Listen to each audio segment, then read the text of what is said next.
Bonjour, je m'appelle Ghislaine Duboc, je suis psychothérapeute et sexologue clinicienne à Paris. Aujourd'hui, le sujet, c'est comment devient-on addict aux films porno. L'addiction aux films porno est presque liée à notre société et à la montée du stress, car ils paraissent au départ comme des outils efficaces pour diminuer le stress d'une personne. Je peux comparer cela à quelqu'un qui boit un verre au départ pour être désinhibé. Ça le calme et il se sent beaucoup mieux. Quelque temps après, s'il prend trop de verre et qu'il devient alcoolique, ça devient un vrai problème d'avoir sa dose. On est dans le même schéma sur le plan sexuel, c'est-à-dire la masturbation face à un film porno. La masturbation sans le film porno est un état presque méditatif puisqu'il faut être décontracté et petit à petit laisser monter l'inconscient qui va, à partir d'une image ou d'un fantasme clair sur un livre ou autre, va vous amener dans une rêverie que lui va produire. Et cette masturbation-là est bonne.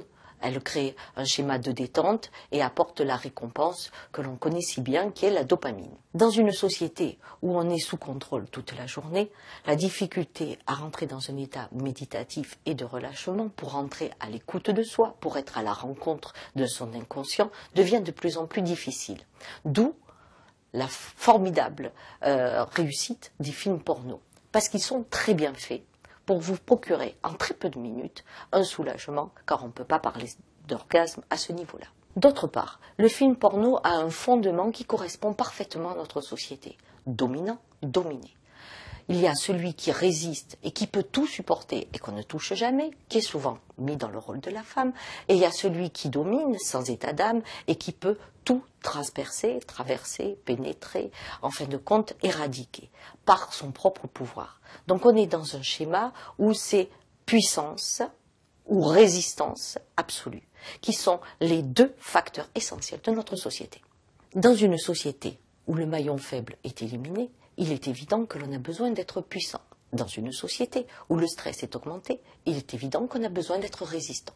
Quand un film vous apporte cette réparation-là, vous pensez bien que vous y allez souvent. Le vrai problème, c'est que si vous n'avez pas d'amis, s'il n'y a pas de relation privilégiée avec quelqu'un qui vous permette de mettre en mots les difficultés que vous avez dans votre travail ou dans votre vie, ce refuge de puissance, de réparation, ne va être que le film. Il fut un temps où les pauses café permettaient aux uns et aux autres de se rencontrer et de parler de ce qui n'allait pas dans l'entreprise. Or, aujourd'hui, ce lieu des pauses café est devenu un lieu difficile où, au contraire, on se méfie de l'autre, ce qui crée un isolement total pour l'individu qui travaille en entreprise. Le film porno devient alors le seul complice de ses angoisses et de son stress. Plus le stress augmente, plus le film va prendre de la place. Et cette réparation de dopamine qu'on connaît si bien, après ce relâchement de l'orgasme, enfin, d'une forme d'orgasme qui est quand même très primaire, eh bien, va être souhaitée de plus en plus. Ce qui va amener à une situation compulsive et de la même manière que pour l'alcool, va arriver à une addiction. Dans ces cas-là, je le dis clairement, il faut consulter. Car il y a un problème de fond et on arrive à des extrémités où la personne va arrêter son travail et ne va penser qu'à se masturber, donc à des états extrêmement douloureux. N'attendez pas cet état-là quand vous êtes piégé dans un écran. Allez consulter.